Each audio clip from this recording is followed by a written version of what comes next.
Hey guys, welcome back to my YouTube channel. तो आज हम अपोथी सीरीज को फिर से कंटिन्यू करने जा रहे हैं। अगर आपने प्रीवियस चैप्टर्स की एक्सप्लेनेशन नहीं देखी है तो आप देख सकते हो, प्लेलिस्ट में अवेलेबल है असेंशन टू गोडू नाम से, और प्लेलिस्ट का लिंक डिस्क्रिप्शन में भी है, तो आप डायरेक्ट वहां पे क्लिक करके देख सकते हो। सो गाइस, आप सभी के लिए चैलेंज, अगर आप संडे तक 10,000 सब्सक्राइबर करा दोगे तो हम उस दिन 10 वीडियोस डालेंगे। अब वो आप पे डिपेंड करता है आप कर पाओगे कि नहीं। तो जैसे कि हमने प्रीवियस चैप्टर में देखा था, जो गार्ड होता है 4 गॉड कंट्रीज का, जो कि सेंट के साथ आया होता है, वो डील बनाता है पॉइजन किंग के साथ कि तुम सेंट के ऊपर से वो क्लाउड्स हटा दो, उसके नेगेटिव इफेक्ट को हटा दो, तो मैं तुम्हें इनर मैनुअल दूंगा 5 पॉइजन टेक्निक की। तो वो मान जाता है और क्लाउड्स को हटा देता है। सेंट लूजन की तरफ देख रही होती है और बोल रही होती है और सोच रही होती है कि मुझे थोड़ा सा टाइम दो, मैं तुम्हें पक्का खत्म कर दूंगी। तो चैप्टर नंबर 118 की स्टार्टिंग होती है। एक एल्डर होता है ज्वानिन होल्का, उसे 3 आता है। तो जो थर्ड स्लेट होती है वो ब्लैक कलर की होती है। वो हैरान हो जाता है और बोल रहे होते है तो एक पनिशमेंट है, मैं तो अब खत्म हो जाऊंगा, मैं क्या करूं। तो जैसे वो उस स्लेट के ऊपर पैर रखता है तो वो आवाज बोलती है कि तुम किसी को भी मार सकते जो भी यहाँ पे प्रेजेंट है। वो हैरान होकर बोलता है क्या। निंग सोच रही होती है कि ज्वानिन होल जो वो सबसे ज्यादा सीक्रेट है जितने 4 गेट सेक्ट है उनके बीच में।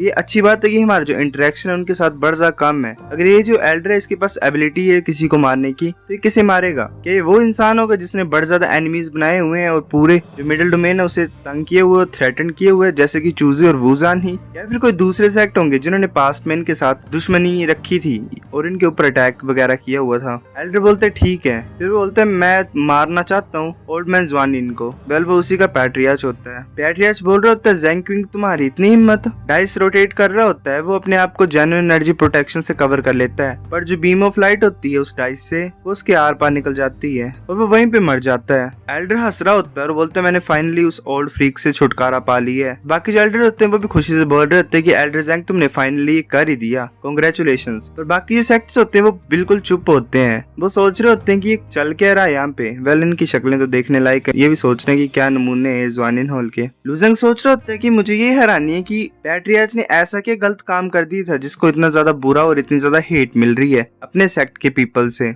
एक लिम्बो रेलम का वॉरियर भी नहीं बच सकता इस डिस्ट्रक्टिव एनर्जी से। फिर दोबारा लूजंग की टर्न आती है। लूजंग को 6 आता है, फिर से 6 आता है, फिर से 6 आता है। लूजंग हंस रहा होता है और बोल रहा होता है कि ऐसा लग रहा है मुझे कि मेरा जो लक है वो इम्प्रूव हो गया है। लूजंग को फिर से 6 आता है, वो निंग के बिल्कुल पास में पहुंच जाता है। निंग बोल रही होती है लूजंग तुमने मेरे को ओवरटेक कर दिया और तुम्हारा जो फर्स्ट प्लेस हो गया। लूजंग हंस रहा होता है। लूजंग की जो लास्ट लेट होती है वो ग्रीन कलर की होती है। लूजंग सोच रहा होता है कि ग्रीन ग्रेड है, इसका मतलब कोई रिवॉर्ड है। जब निंग को मिला था ये तो उसे 500 साल की लाइफ मिली हुई थी। जैसे लूजंग उस स्लेट के ऊपर पैर रखता है तो उसे आवाज सुनाई देती है अनक्लाउडेड मैजिक विजन। तो वहाँ पे एक पेड़ आ जाता है जिससे एक गोल्डन कलर की ड्रॉप गिरती है। वो गिर रही होती है नीचे, लूजंग की आंखों में चल जाती है, जिसकी वजह से लूजंग की आंखें क्लियर हो जाती हैं और गोल्डन कलर की हो जाती हैं। मास्टर शी बोल रहा होता है कि ये अपनी आंखों को साफ कर रहा है क्या ट्री के रस से, यहाँ पे चल क्या रहा है। जी सोच रहा होता है कि मैं ये होप करता हूँ कि इसकी आईज खराब ना हो जाए, वरना मैं इसे चैलेंज कैसे करूंगा। एक एल्डर बोल रहा होता है कि ये तो अजीब है, मुझे नहीं लगता कि ये जरा सा भी अच्छा है जैसा कि एक 500 साल की लाइफ पाना है। जो गार्ड होते हैं वो बोल रहे थे तुम सभी बेवकूफ हो क्या।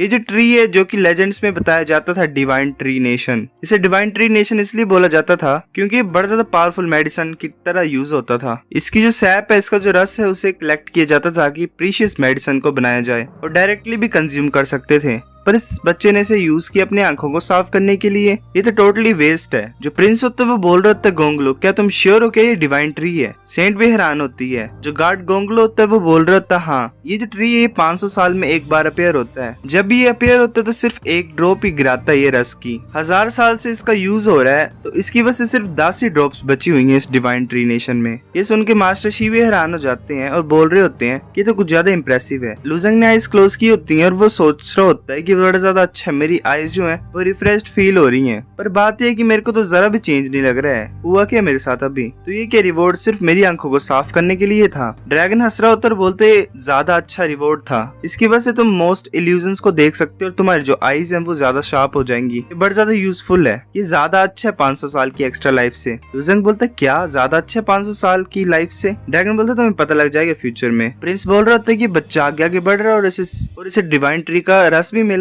मुझे गुस्सा चढ़ रहा है ऐसा सोच कर भी कि इसे इतना ज्यादा कुछ मिल रहा है। मैं इसे खत्म कर दूंगा अगर मुझे चांस मिलेगा तो। फिर प्रिंस की बारी आती है। वेल, वो उसी बॉक्स में होता कब का। वो बोलते है इतना बुरा नहीं है, मैं यही होप करता हूँ कि मैं इसे ओवरटेक कर लूंगा। वो डाइस को रोटेट करता है और सिर्फ एक ही पॉइंट आता है। वो बोलता है सिर्फ एक पॉइंट, पर वो रेड ग्रिड होती है और वो बोल रहा होता है रेड ग्रिड अब मुझे मत बोलना कि ये वही है जो मैं चाहता हूँ। तो उसे आवाज सुनाई देती है कि तुम्हें फ्री चैलेंज मिलता है। प्रिंस हंस रहा होता है। सेंट बोलती है हंसना बंद करो, तुम्हें जाके उसे मारना है। प्रिंस बोलता है तुम्हारी जैसी इच्छा, मैं इसे डिस्ट्रॉय कर दूंगा एक चींटी की तरह, लूजेंग स्माइल करके सोच रहा होता है। बाकी बोल रहे होते एक वर्चुअल डिजास्टर रेलम के मार्शल आर्टिस्ट के लिए सेलेस्टियल रेलम के मार्शल आर्टिस्ट को मारना इतना ज्यादा आसान होता है जैसे कि एक कीड़े को मसलना होता है। प्रिंस बोल रहा होता है कि मैं तुम्हें झेल नहीं सकता, तुम मुझे बड़ा ज्यादा बेकार लग रहे हो, पर तुम्हारा जो लक है वो बड़ा ज्यादा अच्छा है क्योंकि तुम फर्स्ट पोजीशन पे थे, पर ये एंड है, मैं तुम्हें यहाँ पे मार दूंगा। लूजेंग बोलता है कि ठीक है, अगर तुम ऐसे चाहते तो आ सकते तुम। लूजेंग अपनी स्वॉर्ड को निकाल लेता है। लूजेंग सोच रहा होता है कि अच्छी बात है कि इसकी पावर सप्रेस्ड है, मेरे पास अभी भी चांस है जीतने का। प्रिंस बोल रहा होता है कि तुम सोच रहे हो कि तुम सेलेस्टियल रेलम के डिसिपल एक मुझे डिफीट करोगे। वो सोच रहा होता है कि जरा सा भी साइन क्यों नहीं बता रहा है डर का। फिर वो भी अपनी स्वॉर्ड को निकाल लेता है और बोलता है कि मैं तुम्हें बताऊंगा असली डिफरेंस क्या होता है। वो अपना अटैक यूज करता है स्पिरिट स्नेक स्ट्राइक, लूजेंग की तरफ अटैक कर रहा होता है। उसकी स्वॉर्ड होती है, लूजेंग उसे ब्लॉक कर लेता है, पर वो स्वॉर्ड सांप की तरह मूव करके लूजेंग को लगती है। लूजेंग सोच रहा होता है ये तो बड़ा मोबाइल स्वॉर्ड टेक्निक है, ये कैसी स्ट्रॉन्ग स्वॉर्ड है, पर ये अच्छी बात है कि जो वॉन्ड है वो इतना भी ज्यादा डीप नहीं है। प्रिंस बोल रहा होता है कि तुम फिर से लकी हुए हो, पर ये अटैक तुम्हें खत्म कर देगा। वो एक अटैक करता है और ऐसा लग रहा होता है कि बड़े ज्यादा स्नेक्स जा रहे होते हैं लूजेंग की तरफ। वो लूजेंग की तरफ गिर रहे होते हैं, लूजेंग पीछे की तरफ मूव कर रहा होता है। लूजेंग एक जगह रुक जाता है और वो सभी उसकी तरफ जा रहे होते हैं और उसके ऊपर गिरते हैं। वह लूजेंग ने स्पेस लो को यूज कर लिया होता है। लूजेंग दूसरी जगह पे पहुंच जाता है और प्रिंस बोल रहा होता है लो ऑफ स्पेस।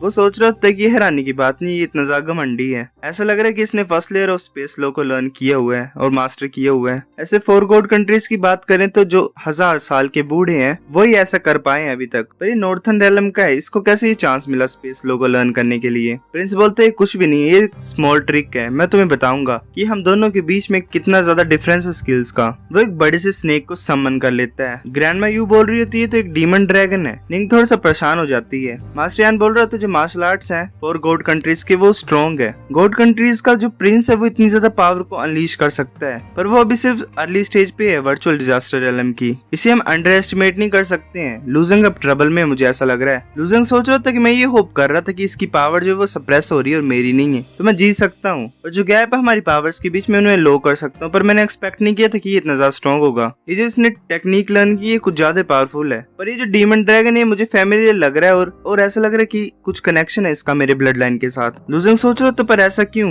ऐसा कनेक्शन क्यों है मेरी ब्लड लाइन और डीमन ड्रैगन का। ड्रैगन बोल रहा होता है ये इसलिए क्योंकि जो टेक्निक प्रैक्टिस कर रहा है वो उन्होंने छोड़ी है ड्रैगन ब्लडेड मैन ने। जब स्टार्टिंग में थी तो 7 गॉड कंट्रीज जो थी वो ड्रैगन ब्लडेड के साथ रहती थी और ये एक सिंगल मेनलैंड होता था जहाँ पे ये दोनों साथ में रहते थे। पर जब ड्रैगन ब्लडेड मैन को मार दिया गया तो 3 जो ओरिजिनल कंट्रीज थी वो हार गई और जो सोरिंग ड्रैगन प्लेटफॉर्म था वो भी गायब हो गया और जितने भी रिकॉर्ड्स थे और जो भी ट्रेजर वगैरह थे ड्रैगन ब्लडेड मैन के वो बाकी की बची हुई नेशंस ने रख ली अपने साथ। जो स्किल ये इंसान लर्न कर रहा है उसे बोला जाता है ड्रैकोनियन होली बॉडी। ये एक हाई टायर स्किल है ड्रैगन ब्लडेड मैन के बीच में भी, पर एक इंसान को एब्जॉर्ब करना पड़ता है एक जेन्युइन ड्रैगन के ब्लड को इस स्किल को लर्न करने के लिए। मुझे लग रहा है कि इसने डीमन ड्रैगन का ब्लड यूज किया हुआ है जो कि डिसेंडेंट है वेल एक्चुअली एक जेन्युइन ड्रैगन का। मुझे लगता है इसने ये इसलिए किया क्योंकि इसे एक जेन्युइन ड्रैगन का ब्लड नहीं मिला है। लूजेंग सोच रहा था अच्छा, पर ये फिर भी ज्यादा मुश्किल है डील करने के लिए। लूजेंग सोच रहा था मैं ऐसे नहीं जीत सकता अगर मैं अपनी थोड़ी सी पावर यूज करूंगा पहले की तरह, अब मुझे अपनी सारी पावर को यूज करना पड़ेगा। लूजेंग evil spirit life and death wheel को यूज करता है और आगे की तरफ भेज रहा होता है। प्रिंस बोल रहा होता है कि तुम्हारे सिर्फ ट्रिक्स ही हैं, मुझे लग रहा है पर ये खत्म होने वाली हैं। लूजेंग बोलता है 4th और वो 4 evil spirit life and death wheels को क्रिएट कर देता है। प्रिंस बोलता है ड्रैगन स्नेक जाओ डिवॉर करो इसे, खा जाओ जाके।